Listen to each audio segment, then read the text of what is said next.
جب وہ بزرگ عالم دین یا آل رسول ہو یا علامہ ہو بیان کرتے نا، حقیقت ہے کوئی مبالغہ رائی والی بات نہیں ہے، یوں لگتا تھا جیسے رب کی رحمت کی برسات ہو رہی ہے۔ اب ہماری جو حضرت پوزیشن ہے، جس طرف ہم جا رہے ہیں، یہ مولویوں کے بس کی بات نہیں، خواجہ اجمیری نے موڑ سکتا ہے۔ اس کی میں آپ کو ایک مثال دے دوں، اجازت فرمائیں۔ پیر جی بندے کے ہاتھ میں سونا ہو اور وہ کسی کو دینے کے لیے کہے کہ یہ سونا لے لو، اور وہ بندہ ہاتھ یوں کر لے، ادھر کر لے، توجہ مل گئی۔ بندہ سونا دے رہا ہے، آگے اس نے ہاتھ بھی کیا ہوا ہے، مگر منہ اس کا دوسری طرف ہے، تو دیکھنے والا کہے گا یار اسے نہ دے، اسے تو ضرورت ہی نہیں ہے، اسے تو ضرورت ہی نہیں ہے، کیوں ایسے اسے سونا دے رہا ہے؟ یہ تو میں نے بہت نچلی مثال دی ہے، مگر ذکر حسین کے سامنے سونے کی حیثیت کیا ہے؟ ذکر مصطفیٰ کے سامنے سونے کی حیثیت کیا ہے؟ ذکر قرآن کے سامنے سونے کی حیثیت کیا ہے؟ ذکر خدا کے سامنے سونے کی حیثیت کیا ہے؟ کیا ہو گیا ہم کو؟ ادھر ذکر اہل بیت بھی ہو رہا ہے، یہ محفلوں کے آداب کے خلاف ہے، اور راضی نے فرمانا ہمیں یہ جو ہماری آگے نا جیسا آپ نے تو دیکھا ہے، مدینہ شریف کی جائے نا تو حرم کعبہ کا طواف کرتے ہوئے بھی ہمارے جو اہل محبت اپنے آپ کو کہتے ہیں پوزیشن کیا ہے؟ یہ حرم کعبہ کا طواف دیکھا ہے۔ بھائیو کیا ہو گیا؟ پتہ نہیں زندگی میں وہ لمحات نصیب ہونا اس طرح کر کے گزار رہا ہوں، اور پھر دوست باتیں کرتے ہیں اب میں حجر اسود کے سامنے سے گزر رہا ہوں، اب اپنے جوانی کے سامنے سے گزر رہا ہوں، یہ طواف ہے۔ اور اللہ معاف فرمائے ہمیں، اللہ رب العالمین اپنی رحمت میں رکھے، در مصطفیٰ پہ بندہ حاضری دے رہا ہے، یہ کوئی معمولی بات ہے کہ اللہ رب العالمین نے بندے کو یہ موقع عطا فرمایا ہے کہ رب کا محبوب سامنے جلوہ کر رہے اور تو غلام سامنے کھڑا ہوا ہے، اور تو اس چکر میں پڑا ہوا ہے، تجھے پتہ نہیں کس کی بارگاہ میں سلام کر رہا ہے، یہاں فرشتے بھی ادب سے آتے ہیں۔ اس چیز نے ہمارے اس نظام کو خراب کر دیا ہے، وہ جو روحانی ماحول سب سے برباد کر دیا ہے۔ اب میں نے بات کہہ دی ہے، اپنے اپنے موبائل نیچے کر لے، اگر بات سننی ہے ورنہ دعا مانگ لے، موبائل نیچے کر لے، اس کی ضرورت نہیں ہے۔ اگر بات سننی ہے توجہ سے سن، ذکر خدا ہو اور تیری سوچ حرم کعبہ کا طواف کر رہی ہو، پھر یہ محفل میں بیٹھنے کا ادب ہے۔ ذکر مصطفیٰ ہو اور تیری سوچ یا تخیلات تصورات کی دنیا میں تو حضور کی بارگاہ میں مواجہ شریف کے سامنے کھڑا ہو کے درود و سلام پیش کر رہا ہو، اسے ادب کہتے ہیں۔ کوئی بات میری سمجھ میں آئی ہے یا نہیں؟ یہی وجہ ہے کہ ہماری محفلوں میں رونق نہیں ہوتی، وہ جو نورانیت تھی وہ ختم ہو گئی، وہ جو روحانیت تھی ختم ہو گئی۔ اللہ رب العالمین ہمیں عمل کی توفیق عطا فرمائے۔ میں تو بلکہ ہنس کے یہ بات کہا کرتا ہوں، اگر 2 سال اور گزر گئے نا، میرا خیال ہے بھی یہ قرآن پاک الماریوں میں پڑے رہیں گے، ہم موبائل پہ قرآن پڑھیں گے۔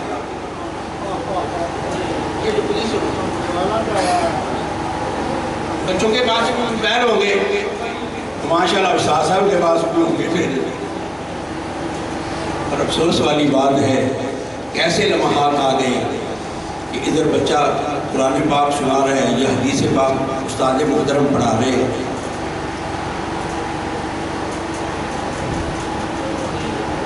اور ہمارے خلاف جن کے متعلق یہ آتا ہے کہ حدیث مصطفیٰ پڑھتے ہوئے ایسے نہیں کہتے تھے حاشیہ پڑھنے کے لیے، بلکہ اٹھ کے آپ جو بھی ضرب ہو جائے گا۔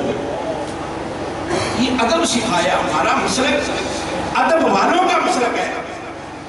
کم از کم محافل میں بیٹھتے ہوئے ادب آداب کو مرحوم رکھے، اس کی کوئی ضرورت نہیں۔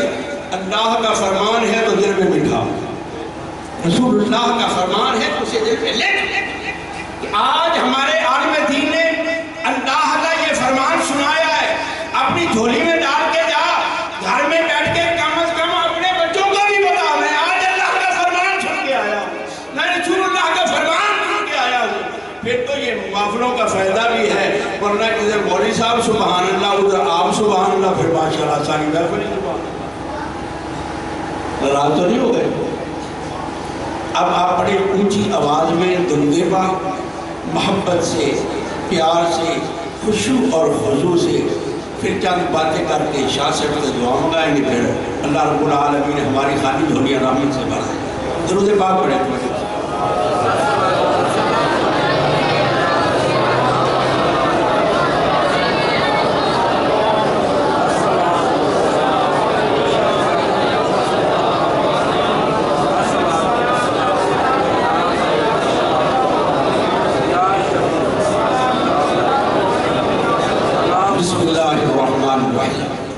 حمد و صلاۃ کے بعد معزز علماء کرام قبلہ شاہ صاحب دامت برکاتہم العالیہ، معزز سامعین و ناظرین،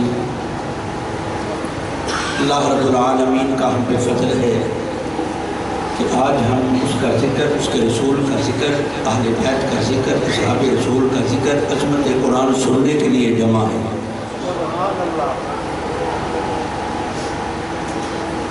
اور یہ میرے رب کی بڑی ہی کرم نوازی ہے۔ شاہ صاحب تشریف فرمائے، دوست بھی تشریف فرمایا، چٹا انپڑھ لگا سیدھی صاحب کر لے، پر مدینے والے کا کرم ہے، جوڑ کا کرم ہے، کیونکہ دوست بیٹھ جاتے ہیں نوازے بول صاحب کر صاحب دے انپڑھ نہیں، میں آپ کو دس دینا جو میں بالکل انپڑھ ہوں، پر حضور دی نگاہ کرم ہے، رب دا فضل ہے، والدین دی دعاواں نے، اساتذہ دی محنت ہے، اہل بیت دی محبت کا ثمرہ بھی ہے۔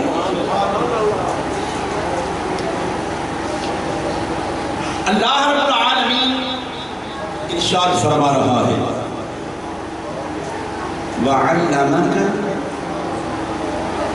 مَا لَمْ تَكُنْ تَعْلَمْ، محبوب ہم نے آپ کو سکھایا ہے، مَا لَمْ تَكُنْ تَعْلَمْ، ہر چیز کا علم جو پہلے ہو گیا وہ بھی سکھا دیا ہے، جو ہونے والا ہے وہ بھی بتا دیا ہے۔ وہ ہے کیا؟ وَكَانَ فَضْلُ اللَّهِ عَلَيْكَ عَظِيمًا، رب فرماتا ہے یہ میرا تم پہ فضل عظیم ہے۔ رسول اکرم صلی اللہ علیہ وبارک وسلم کا جتنا بھی علم ہے وہ میرے رب کی عطا ہے۔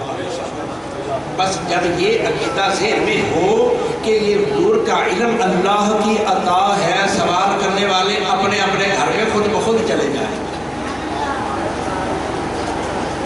اللہ رب العالمین نے اپنے محبوب کو بے مثل بنایا ہے، پھر اس کا کرم ہے، جو کتاب عطا فرمائی وہ بھی بے مثل ہے، اور جو اصحاب عطا فرمائے وہ بھی بے مثل ہے، اور جو آل عطا فرمائی ہے وہ بھی بے مثل ہے۔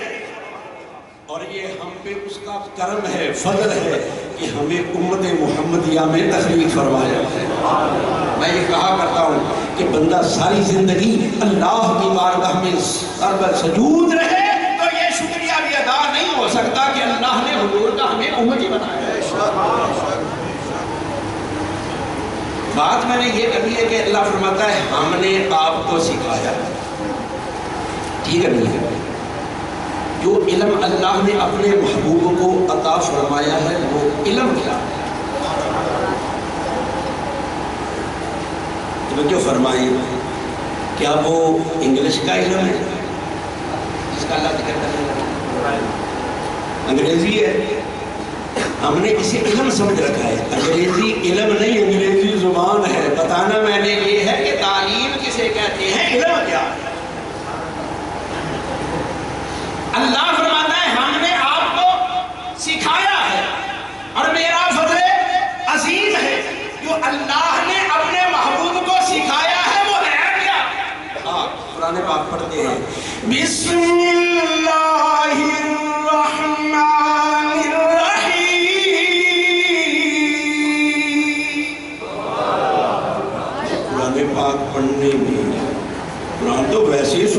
ہے تو آپ کیوں گھبرائے سبحان اللہ کہنے سے؟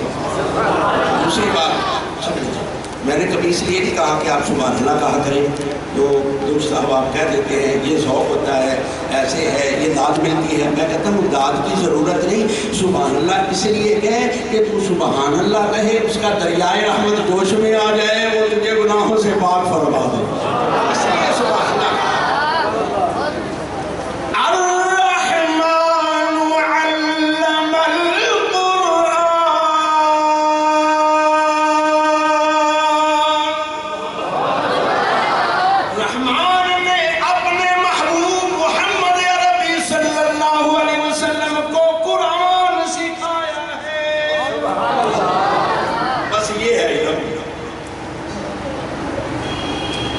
اور سارے علوم اسی سے نکلے،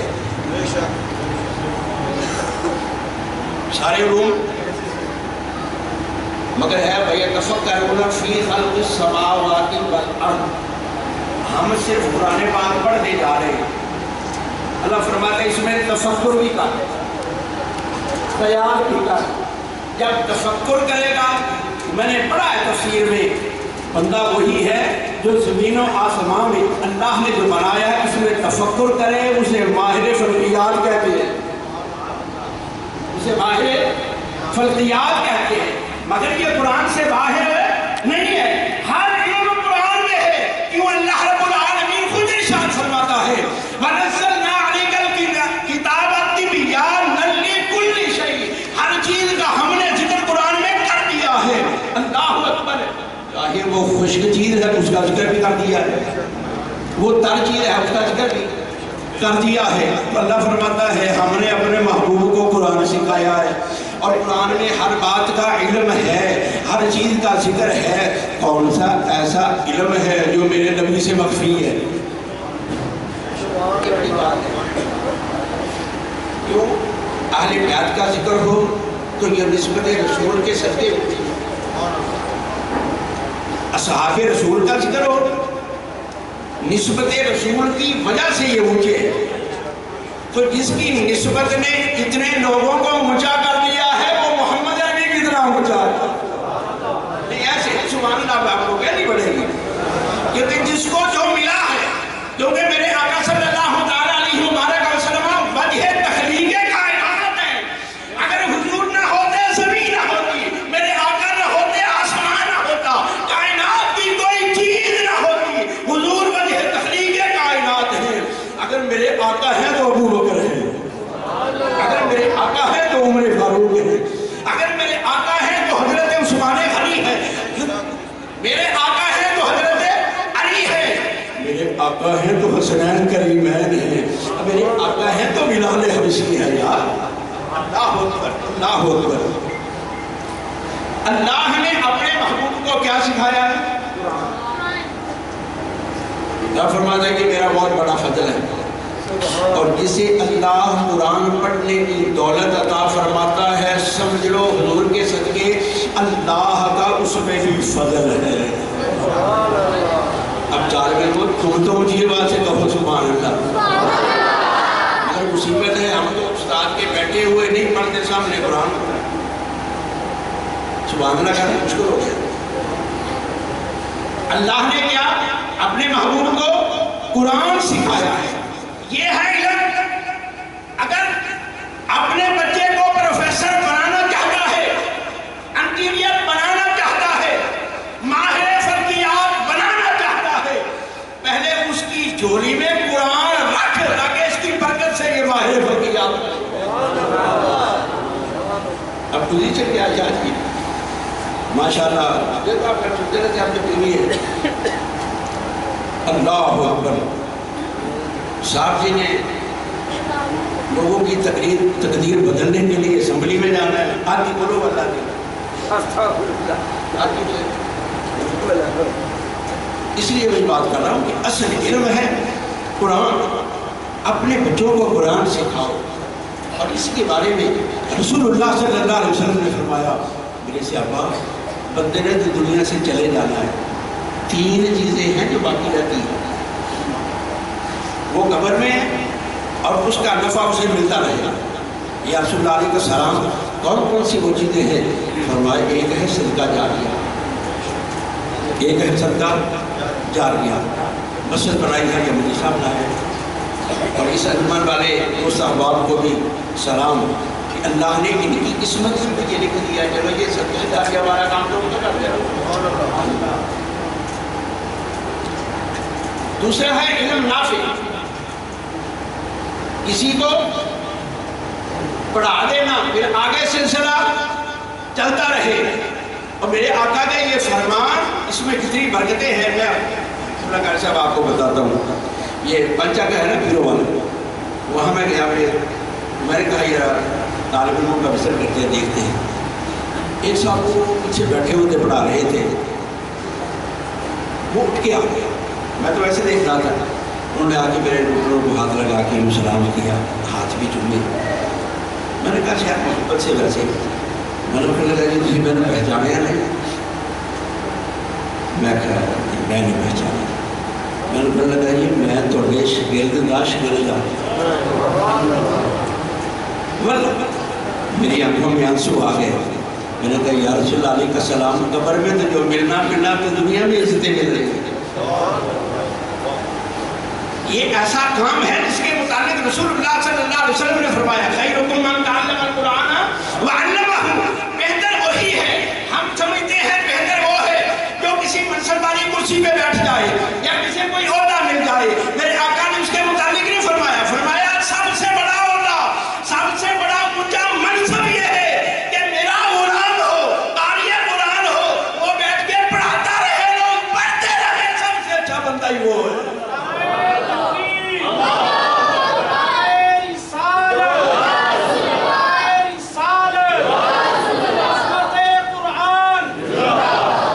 اللہ رب العالمین نے اپنے محبوب کو قرآن سکھایا، اور اس علم کی وسعت کتنی ہے۔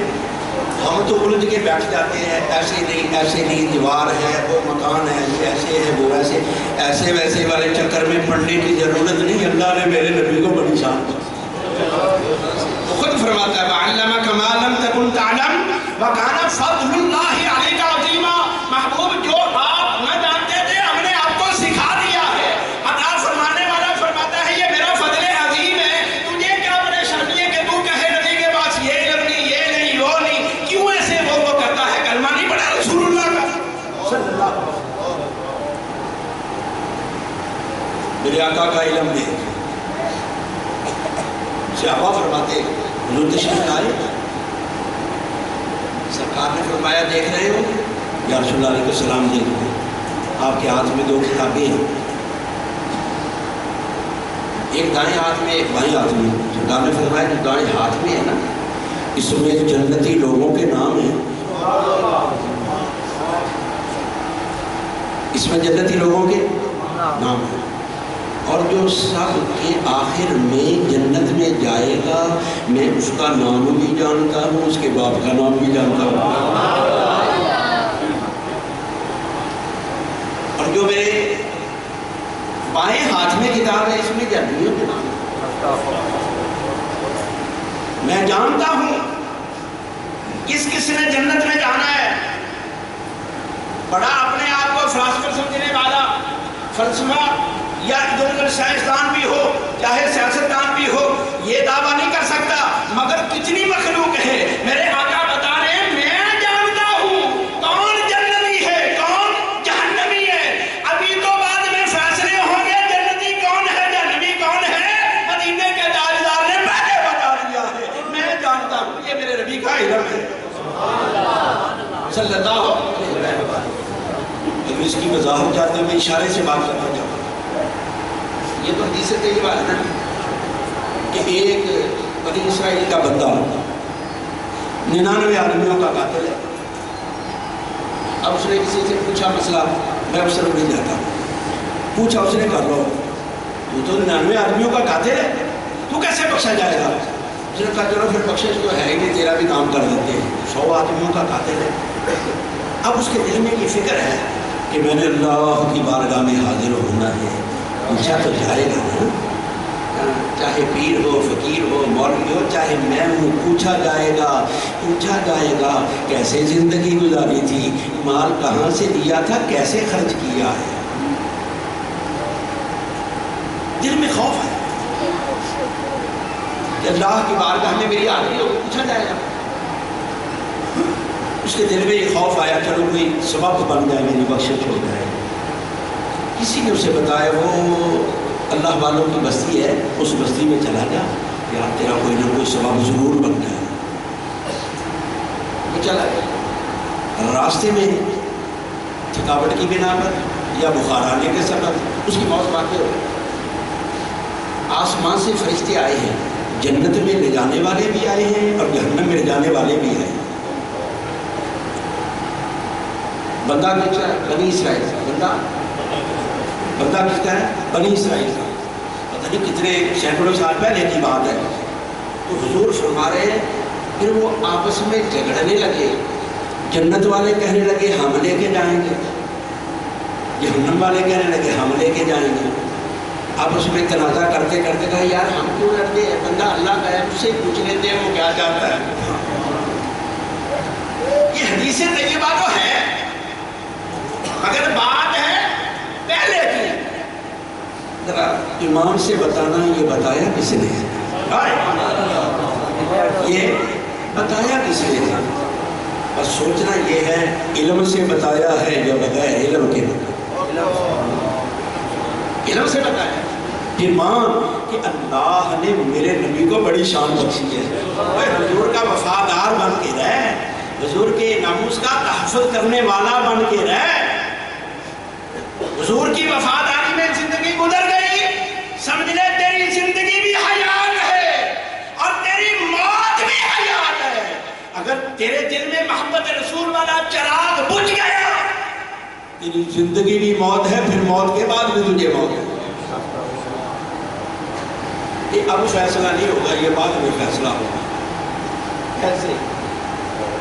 اگر شادی طور پہ شیرہ کی شادی ہو گئی، دونوں تک ناپڑی میں تیرے ذوق نہیں آیا۔ جب ہم بات کر لیتے ہیں بعد میں کہا قبر میں پتہ چل جائے گا، تو ایسے کر لیتے قبر وچ فرد پہ جانا خاصاں دا تے آمادہ۔ اگر شعر سنا تو آپ بھی ساتھ مل کے پڑھے، ذوق جو آپ کا ہے۔ قبر وچ فرد پہ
ہو جائے یہ بات بھی۔ اللہ کسی نے ویسے کہا ہے، میں اپنی طرف سے نہیں کہہ رہا، لیکن سمجھنے کے لیے بات وہ کیسے؟ نام مومن صدائیں، مومن بھی ہو دل میں بود مصطفیٰ بھی ہوئی ہے، مومن کہتا ہے نام مومن صدائیں، رج رشوتاں تو کھائیں، امت نبی دی اخوامیں۔ اگلا جملہ بڑا میں پہلے معذرت کر لیتا ہوں، یہ ہے کسی کا شعر، میں نے سنایا ہے، صرف ہم اپنے دلوں میں ذرا جھانک کے دیکھ کے اس کی صفائی کرتے ہیں۔ شاعر نے بہت بڑی بات اچھی کی ہے کہ نام مومن ستاوے رج رشوتاں تو کھاوے امت نبی دی اخواوے شرم آوے نہ رسول اللہ کا وفادار بن کے رہے، حضور کا اطاعت گزار بن کے رہے، آل رسول سے محبت کا اظہار کر کے زندگی گزار، اصحاب رسول سے محبت کر کے زندگی گزار، پھر تیری قبر بھی سونی ہوگی اور انشاءاللہ حشر بھی اچھا ہوگا۔ اسی لیے میں بات کر رہا ہوں قبر وچ فرق پہ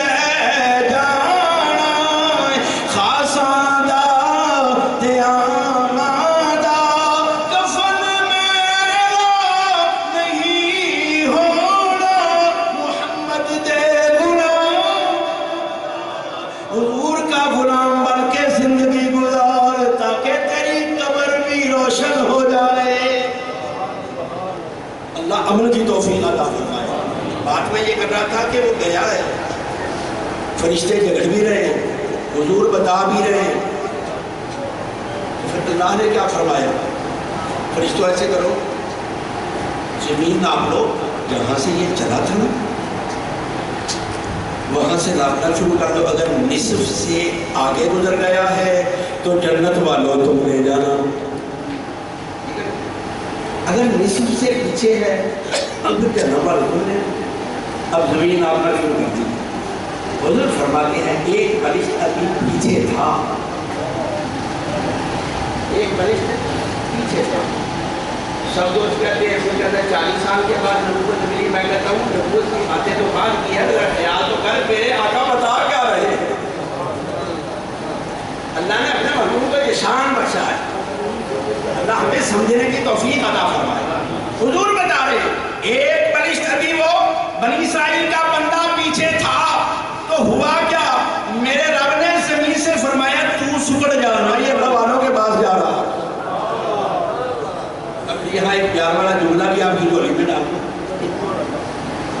اللہ اکبر، بنی اسرائیل کا بندہ مجرم ہے، اللہ والوں کے پاس جا رہا ہے، ٹھیک ہے نا؟ ابھی وہ وہاں پہنچا ہی نہیں، ارادہ کر کے چلا ہے، تو اللہ اس پہ اتنا مہربان ہے، تو جو میرے فرید کے دروازے پہ جائے، نہیں سمجھے، نہیں بات نہیں سمجھی، بات نہیں سمجھی، جو میرے فرید کے دروازے پہ اپنے دل کی تمنا لے کے جائے اس میں بھی رب مہربان ہوتا ہے، جو داتا علی حجویری کے دروازے پہ جائے اس میں بھی رب مہربان ہوتا ہے۔ یہاں ایک اور خدشہ ہے، وہ بھی میں نکال دیتا ہوں۔ دوست کیا کہتے ہیں کہ عطا کرنے والا تو اللہ، اس میں تو کوئی شک نہیں ہے، عطا تو اسی کی ہے۔ میں مثال دے کے آپ کو سمجھاتا ہوں۔ ایک بندہ کہ شاہ صاحب وہ اسپتال میں جاتا ہے، دعائی بھی لیتا ہے، مگر اسے شفا نہیں ہوتی۔ کیا اللہ شافی نہیں ہے؟ نعوذ باللہ من ذالک، وہ شافی ہے، مگر آپ کو فوٹا باز کے اس ہسپتال میں وہ شفا نہیں دینا چاہتا، جو اس کی رضا ہے، میرے یاد ہے۔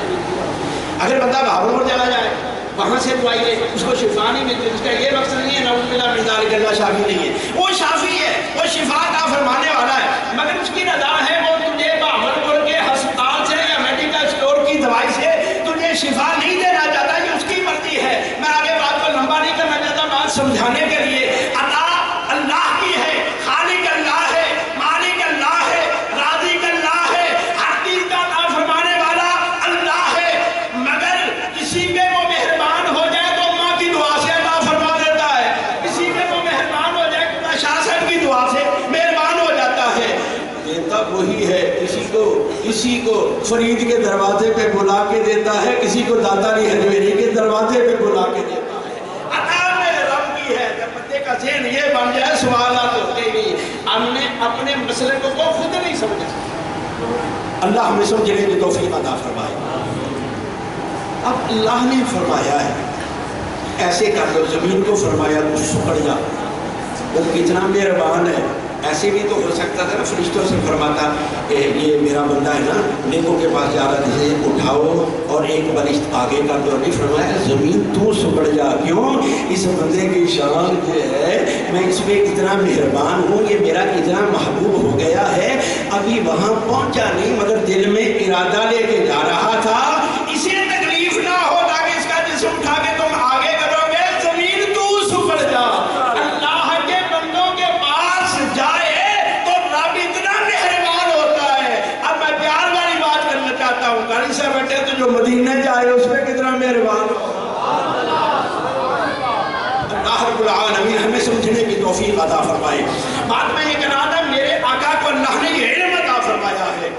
سب سے زیادہ غیب تو دل کی بات ہے نا، سب سے زیادہ غیب دل کی بات، تو بس یہی آخری بات، سب سے زیادہ غیب ہے دل کی بات، کسی کو خبر نہیں، مگر میرے آقا تو اس کی بھی خبر رکھتے ہیں۔ روایت میں آتا ہے حضرت فضالہ رضی اللہ تعالیٰ عنہ ابھی مسلمان نہیں ہوئے، دل میں کفر والی غلاظت ہے، بغض مصطفیٰ والی غلاظت ہے۔ آپ نے دیکھا کہ رسول اکرم صلی اللہ تعالیٰ علیہ وآلہ وسلم رات کے وقت حرم کعبہ کا طواف کر رہے ہیں۔ حضرت فضالہ فرماتے ہیں میرے پاس تلوار بھی ہے، میں نے دل میں خیال کیا یار مکے میں شور پڑا ہوا ہے، آج کام تمام ہو جائے گا، میرے پاس تلوار ہے۔ کیا کیا؟ ارادہ کر کے ساتھ ساتھ پیچھے پیچھے جلدی جلدی قدم اٹھا کے جب میرے آقا کے کندھے کے قریب آیا، ہاتھ میں تلوار ہے، حملہ کرنے لگا ہے، مدینے والے نے فرمایا فضل اللہ کیسے پھر رہے ہو؟ ہاتھ بھی لگا لیا، کیسے پھر رہے ہو؟ عرض کرنے لگا یا رسول اللہ علیہ السلام بس میں نے خیال کیا کہ آپ رات کے وقت حرم کعبہ کا طواف کریں، میرے دل میں بھی شوق پیدا ہو گیا، ابھی وہ بات بنی نہیں نا، تو میں نے بھی طواف کرنا شروع کر دیا۔ سرکار نے فرمایا فضل اللہ دل تیرا کچھ اور کہتا ہے، زبان کچھ اور کہتی ہے، دل تیرا اور کہتا ہے، زبان اور کہتی ہے۔ آپ فرماتے ہیں میرے سینے پہ ہاتھ رکھا مدینے کے تاجدار نے، وہ جو دل میں بغض تھا محبت رسول میں بدل گیا ہے۔ پتہ یہ جگہ جھوٹ وہی بولتا ہے جس کے دل میں رسول اللہ کا بغض ہے، جس کے دل میں ایمان والی روشنی ہے، محبت رسول والی روشنی ہے، وہ جھوٹ بولتا۔ اب سرکار نے بتا دیا، آپ فرماتے ہیں جب ہاتھ لگایا نا حضور نے، بس میں پھر کلمہ پڑھ کے مسلمان ہوں۔ اسی لیے اعلیٰ حضرت نے، کیونکہ جب تک میری ایک اپنی محبت ہے، جس محفل میں اہل سنت کی مجلس میں میرے امام کا ذکر نہ ہو تو مجلس میں رنگ نہیں بنتا، کیونکہ اس کے مصطفیٰ کا درس وہاں سے ملا۔ آپ فرماتے ہیں یا رسول اللہ علیہ السلام کیا اللہ نے آپ کو شان عطا فرمائی، سر عرش پر ہے تیری گزر، دل فرش پر ہے تیری نظر۔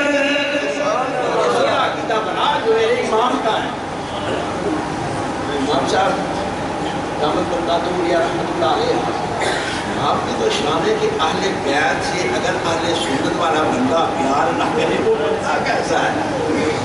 میں صرف کہوں کہ میرا ٹائم میرے خانے بھی اوپر ہوتا جا رہا ہے۔ اللہ حضرت عظیم البرکت صاحب رحمۃ اللہ علیہ، آپ کی ایک طبیعت علیم تھی، کسی نے دعوت کی کہ حضور تشریف لائی، آپ نے فرمایا میں جا تو سکتا نہیں یار، انہوں نے کہا حضور ہم لے جائیں گے۔ انہوں نے ایک پالکی والے کو بلایا، اس میں 4 آدمی تھے پالکی اٹھانے والے۔ آپ جب بیٹھ گئے نا تیاری کر کے بعد مفسر چند قدم اس نے اٹھائے نا، پالکی فرمایا نیچے رکھ دو۔ جب پالکی کو نیچے رکھا نا تو آپ پالکی سے باہر آ گئے، فرمایا یار پالکی اٹھانے والوں تم میں کوئی سید ہے؟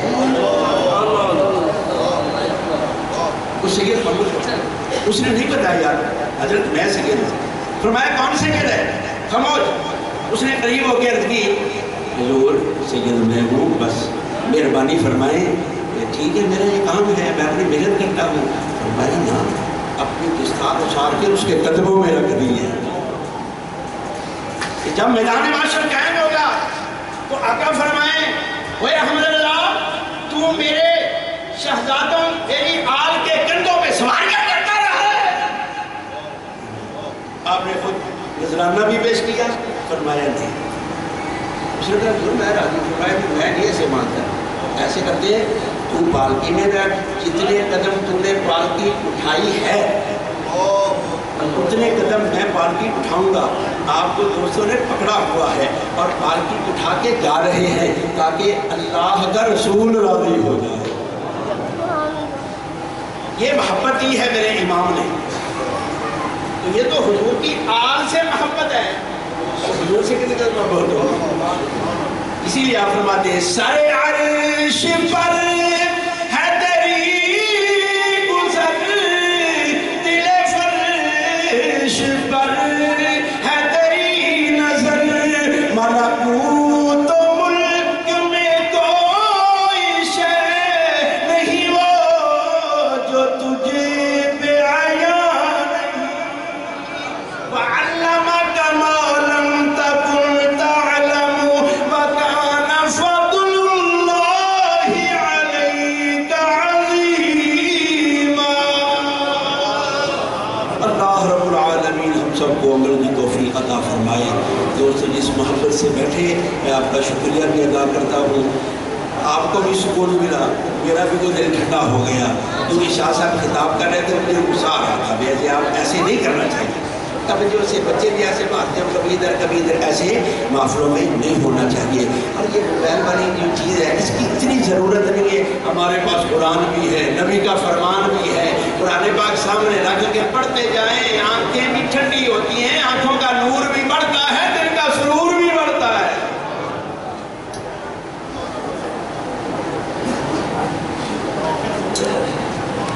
تمام احباب تشریف رکھیں. ابھی وہ طلبہ جنہوں نے جامع نور القرآن سے مکمل قرآن پاک حفظ کیا ہے ان کی دستار بندی ہوگی.